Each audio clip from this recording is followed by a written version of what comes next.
வணக்கம். இன்றைக்கி நாம் என்ன பார்க்க போகிறோம்னு பார்த்தீங்கன்னா, திருவண்ணாமலை கோவிலில் இருக்கக்கூடிய அதிசய அற்புத சித்தர்களை பற்றி தாங்க. அந்த கோயிலில் நுழைஞ்சதும் முதல்ல நம்ம விநாயகரை வணங்கிட்டு, அதுக்கப்புறம் ஈஸ்வரன் சந்நிதிக்கு போய் அவரையும் வழிபட்டுட்டு, அங்கேருந்து அம்பாள் சந்நிதிக்கு போய் அவங்களையும் வணங்கிட்டு வெளியில் வரும்போது இடது கை பக்கம் பார்த்தீங்கன்னா பிடாரி அம்மன் சந்நிதி அப்படின்ட்டு ஒரு அம்மன் சந்நிதி அங்கே இருக்குது. இந்த சந்நிதிக்கு வந்தீங்கன்னா இங்கே பிடாரி அம்மனும் அவங்களுக்கு நேராக ஒரு பெரிய சூலமும் அமைந்திருக்கு.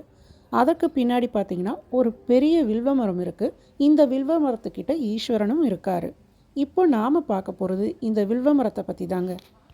இந்த வில்வ மரத்தில் தாங்க நான் சொன்ன அதிசயமும் அற்புதமும் வாய்ந்த சித்தர்கள் பல்லி ரூபத்தில் வாழ்ந்துக்கிட்டு இருக்காங்க அப்படின்னு சொல்கிறாங்க.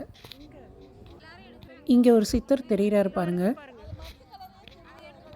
நீங்களும் அடுத்த முறை கோவிலுக்கு போகும்போது மறக்காமல் பிடாரியம்மன் சந்நிதிக்கு போங்க. அங்கே இருக்கக்கூடிய அந்த அம்மனை வழிபட்டுட்டு அவங்களுக்கு நேர் எதிரில் இருக்கக்கூடிய அந்த பெரிய சூலத்தையும் வணங்கி அதற்கு பின்னால் இருக்கக்கூடிய வில்வ மரத்தையும் வணங்குங்க. அந்த வில்வ மரத்தில் இருக்கக்கூடிய சித்தர்களையும் மறக்காமல் வணங்குங்க. இது எல்லாத்தையும் விட மேலாக அங்கே இருக்கக்கூடிய ஈஸ்வரனையும் மறக்காமல் வழிபட்டு செல்லுங்கள். ஓம் நம சிவாய.